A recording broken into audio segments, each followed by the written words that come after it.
We got our first taste of the all-new Mercedes-Benz GLC-Class this summer in Europe, where we briefly piloted a few GLC models powered by a torquey diesel and a not-so-torquey, 211 HP four-cylinder gas engine.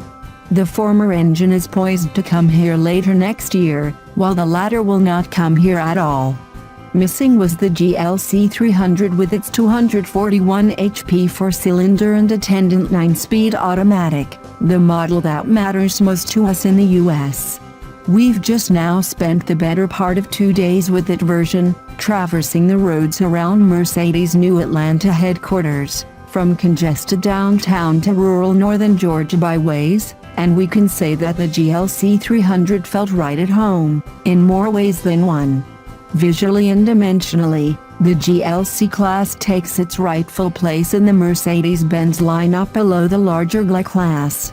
Like the C-Class with which the GLC shares much of its underpinnings, this crossover has a long nose with a broad grille, stern headlamps, and a contoured hood. Unlike its sedan counterpart, the GLC's body does not droop toward the rear but rather stays parallel with the ground from stem to stern, giving it a proper SUV countenance. A low-roofed coupe model will make a more aggressive style statement when it arrives sometime next year. The full raft of C-Class features are available, including full LED lighting, sport package regalia, and wheel sizes ranging from 18 to 20 inches. Even better, the GLC is claimed to weigh nearly 200 pounds less than its predecessor, the GLK-Class. The GLC's cabin design, equipment, and materials create a virtual clone of the swank C-Class, a very good thing indeed, although with 3 inches more width, a more upright windshield, and a higher ceiling, it feels far more spacious. Mercedes is particularly proud of the GLC's vast storage abilities. 6 water bottles can be secured in the front seating area alone, including a 16% increase in cargo space over the GLK. The rear seat seems limo-like compared with those of both the current C-Class and the old GLK, and the panoramic sunroof gives it an airy feel indeed. But we knew all that from our first encounter. What we really came to find out is how well the US Spec 4 banger can handle our roads and traffic. In the end, while we're always up for more power, an AMG Sport model is reportedly on the way, likely to share the C450 AMG's 362 HP turbo V6. We are inclined to say that the direct-injected 2.0-liter 4 strikes exactly the right balance between power and efficiency. The GLC300 effectively replaces the V6-powered GLK350.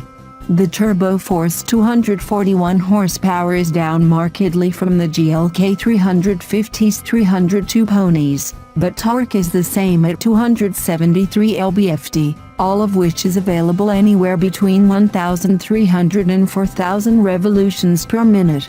The 4-pot's power delivery is effortless and smooth, and Mercedes thinks it will be even quicker than the GLK while going 20% farther on a gallon of gas.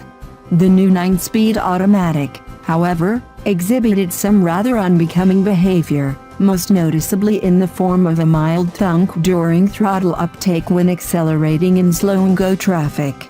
The lack of smoothness might be less noteworthy had it not occurred in all settings of the Dynamic Select system, which comes standard on all GLC300s. As in most other models with Dynamic Select, the technology adjusts steering effort, throttle response, and shift points among Comfort, Sport, Sport Plus, Eco, and individual programs. Sport, not surprisingly, was our preference in town. Left in Comfort or Eco, the engine feels rather flat-footed, while Sport Plus can be a bit too high-strung for the daily slog. We previously stated that the GLC-Class handles like a C-Class on stilts. Keywords there, on stilts. The GLC300 is a crossover, after all, and its higher perch, additional mass, and slight body roll won't let you forget it. The steering is precise and beautifully weighted at all speeds in Comfort or Sport modes. Sport Plus brings some additional weight but no more feel even under full cornering load. As with the C, the GLC's brakes are progressive, with good feel and quick responses without being too grabby. Ride quality, however, seems even creamier than in the C-Class, and that was with the standard steel springs. Air suspension is optional, but we pocket the extra $1,900 given how nicely the standard setup rides. The exception, if we regularly traverse deep ruts or unplowed winter roads, the air spring's ability to raise up the body might justify the price. Speaking of off-roading, the available 4MATIC all-wheel drive system has been re-engineered for the GLC and features a 45/55 front 2-rear torque split. While Mercedes says it is optimized for on-road use, its spokespeople claim it should do well off-road, too. We'll have to take their word for it, as we didn't get a chance to do any off-roading beyond hopping a curb in search of a photo spot. Most owners likely will do even less. Despite its advanced age, dated styling, and barrage of newer competitors, the outgoing GLK-Class sold nearly twice as well in its final full year than it did in its first two, so the GLC300 will have the wind at its back when it hits dealerships this December. Prices increased by $1,050 from GLK levels to $39,875 for the rear driver and $41,875 for the 4MATIC, putting them right on top of the BMW X3 and the Audi Q5.